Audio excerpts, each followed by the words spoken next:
Hello everyone, I'm Wendell Jones and welcome to the 1040th edition of the program Jones and Company. It is the anniversary of Love 97, the 20th anniversary, and 20 years ago in September of 1994 we started the program Jones and Company with our guest, the Honorable Fred Mitchell. At the time he was not a minister of the government, but he was quite an activist, a political activist at the time, and we thought he was the best guest to start our program in 1994. A lot has gone on since 1994. He's been in the Senate, he's been in the cabinet. This is the second time as the Minister of Foreign Affairs, and he is the Member of Parliament for the Foxhill constituency. The minister is a very busy man, and we thought that let us get him here today so that we can start the next 20 years of Jones and Company, because we've had a good run. Minister, welcome to the program. Thank you, and congratulations. It has been a good run. I was just trying to think what I was doing 20 years ago, but yeah, I was in the Senate then. I was in my second year in the Senate, so it's been 22 years now of continuous time in Parliament. That's been interesting. I said to you before the show, with the exception of a little salt in your hair, you look the same. Yeah, right. But we have enjoyed having you on the program on numerous occasions over the last 20 years. But when we look back 20 years in the development of our country, what do you get, what comes to mind? Well, I often think that if my mother, who passed away in '99, came back, she would probably find New Providence unrecognizable. So that means there's been a lot of development, a lot of changes, and certainly when she died in '99, the internet wasn't around, so the whole way of doing business and how you approach things, all of that fundamentally changed. What is disturbing, of course, is that no one would have envisaged in 1994 that we would run into the economic problems that we have, and that's really frightened a lot of people. It's undercut our confidence in ourselves, and many people are wondering if we're going to actually get out of it. My own view, of course, is that you have to keep a positive view, and you keep working and you keep chipping away at it, and I think everything is cyclical, so in fact you will rise out of it. But generally speaking, the country's been on an upward trajectory largely for 50 years. And in those 20 years, we've seen the expansion of media in our country. Right. A proliferation of radio stations, to be exact. What has this meant to politics in the Bahamas and to the development of our nation? Well, I told the younger politicians that one of the ways we've had to adjust is when I started out in 1975, when I joined the PLP, if I wanted to get a statement or announcement out to the public, I simply went to the Broadcasting Corporation and put it on community announcements. There was no television then. There were certainly no private radio stations, and all of those came later, post-1992. So now you have social media. And so what has happened is there's a proliferation of sources of information that people actually go to, and you're not really sure where you go in order to get any announcement out to the public. So that has benefits in terms of the fact that there are all these many voices, and so people are able to express themselves. But it also becomes more difficult to mobilize a population, because the more centralized you have information, sources, and dissemination, the easier it is to get a message out. So that's the neat trick that we have to learn. It's not an uncomfortable thing. It's just something that you have to adjust to, and I think it's a good thing.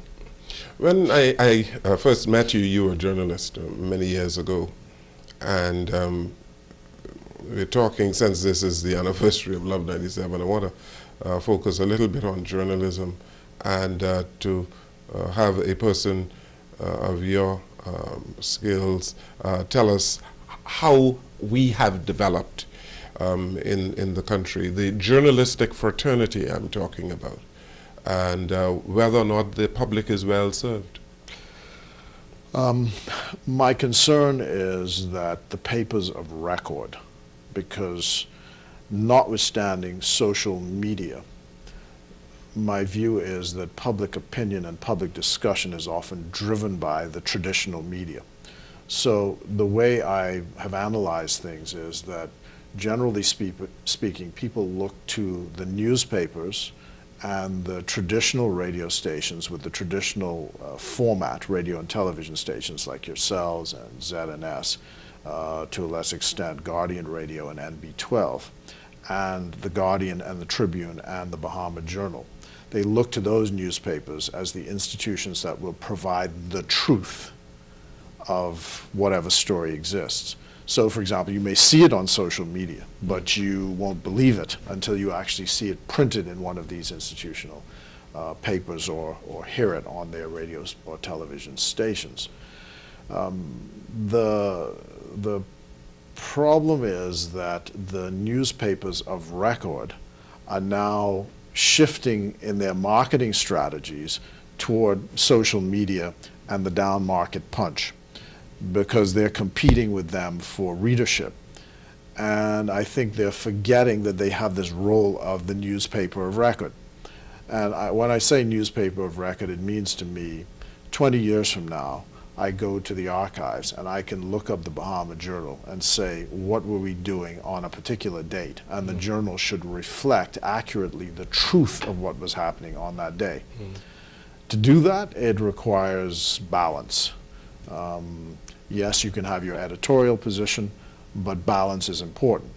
And I think that that is the underlying thing that disturbs me. You know, people can have lots of opinions, and you know, social media is a great platform for opinions and for personalities to assert themselves. But I think the central media, the institutionalized media, has to have a sense of balance and a commitment to the truth. And I think that's the ethical platform on which all of this should go forward. And so are you suggesting then, with social media and with the proliferation of stations, that we are witnessing the dumbing down of media in the country? Well, I would suggest so, but I don't want to quite say, you know, to sound as if I'm being judgmental about it, because of course in many senses it is what it is. I mean, in a democracy people are free to express themselves as they wish. But there's a certain lack of civility, for example, which comes. I mean, there's certain conversations which we wouldn't repeat in public media before. That's, you know, barroom talk, and that's talk for your bedroom, but not stuff. Now, all of that is acceptable. What pictures you publish, for example, dead bodies, people getting shot down in the streets, bleeding, all of it is now fair game because of social media. And before, the institutions were able to guard against that, because an editor like yourself would sit and say, no, that's not acceptable to be put in a public forum. To a certain extent, we've, you know, shifted down, and because the media, even central newspapers or institutionalized newspapers and television and radio, they too have to fight to exist. This is a tough economic climate, and you want people to read your newspaper, and you want people to watch the television. So to a certain extent, I understand the marketing shifts, but I'm saying that there's still a necessity for us to be committed to the truth and committed to balance. And I'm not saying it's F&M truth or PLP truth. I think that both sides, or the DNA or whoever, should have access to these platforms, and as far as possible we just report accurately what the positions are with regard to what happens, and leave the opinion for other pages. 20 years ago, we heralded the opening of the airwaves, and for the last 20 years the Free National Movement government then was credited for the opening of the airwaves. I just wonder, in terms of the educational development of our people, whether or not the opening of the airwaves did what it was supposed to do. I think it has. I think it has encouraged people to speak up, to be less fearful of the consequences of speaking up. It has also positively impacted public policy, because it provides a way for people who are running the country to be able to get a sense of what is current and what people are thinking and what their opinions are, and to balance them against the facts as they know them. So I think all of that has been beneficial. What, again, of course, is the concerning thing is this rise in the lack of civility in the whole public discussion. Mm-hmm. But again, you will see that I talk to the primary school principals from time to time, and they're saying that you can even see it in the younger ones coming up, that there's this aggression and shortness of wanting to disagree at the slightest thing and to fight and so on and so forth. And that seems to be becoming a part of our culture, which I think we ought to do our best to try and stop or to guard against, because there is a way to have a civil discourse and to disagree. Mm-hmm. I say that the joy and beauty about the House of Assembly is that, people give their ideas vigorously, but, we're not hauling punches at each other. Mm-hmm. But sometimes I hear that what passes for talk radio amounts to demagoguery. Mm-hmm. Well, it's because people have a soapbox, and so they know that they can influence public opinion in a particular way, and so they just get on this soapbox and they, begin to attack a particular idea without any regard for the truth. But in a free society, that unfortunately, or fortunately or unfortunately, is the price we pay for a free society. And I would rather err on that side than to err on the side of restrictions. I'm not in favor of public restrictions.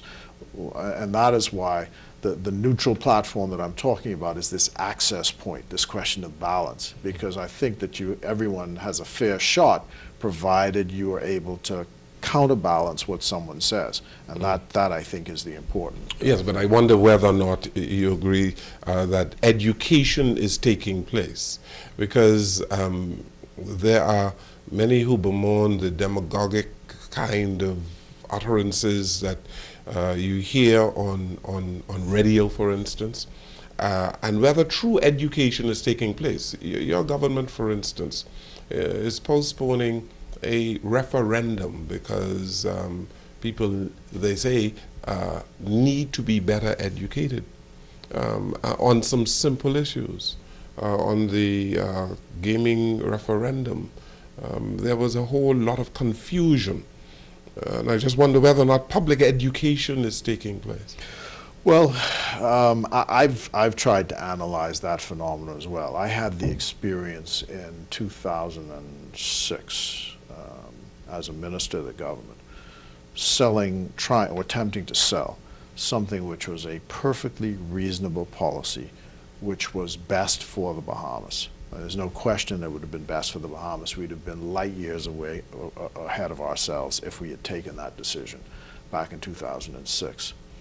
But for various reasons, the detractors of the policy were able, on the basis of rumor and innuendo, to simply deflect the population from something which was for their own good.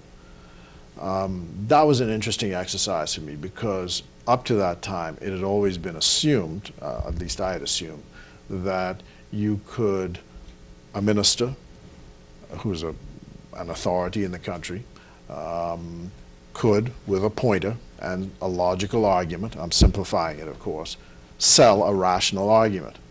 It turns out that's not the case. That's not the case, because the country is awash in rumors.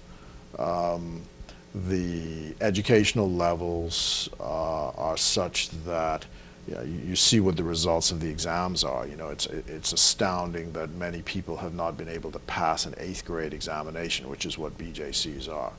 And so the level of thinking is not where you're at. And so you have to adjust whatever marketing and selling mechanisms you have to deal with that.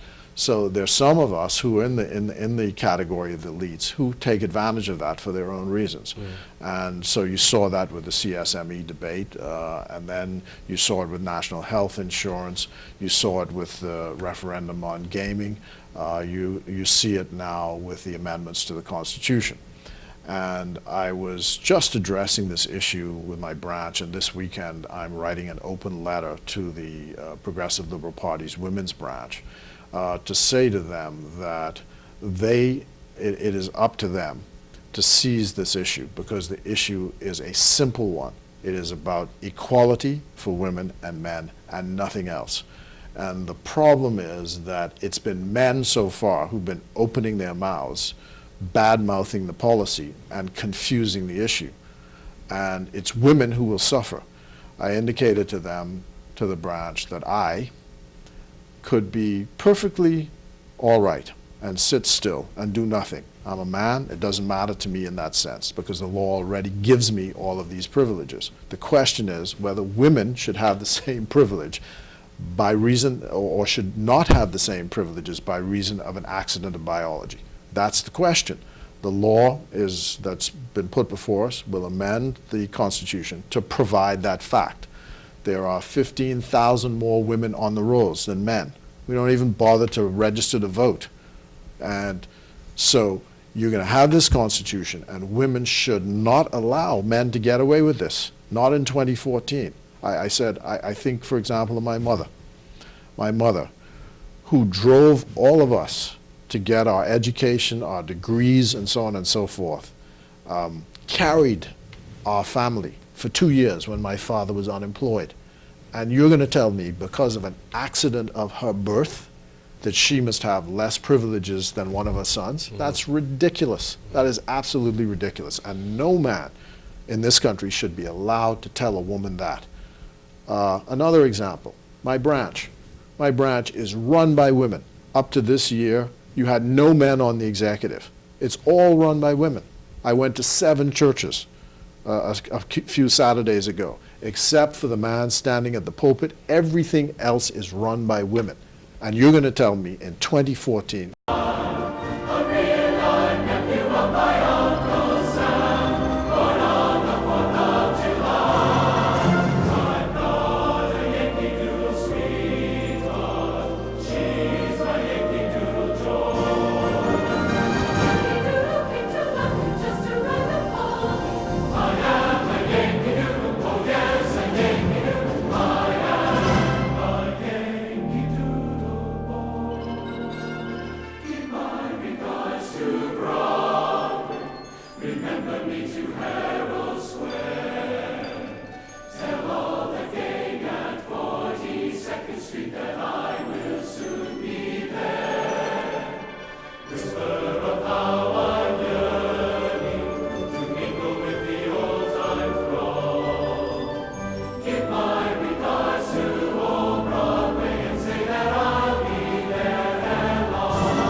Again we leave you from within the shadows of the everlasting hills. May peace be with you this day and always.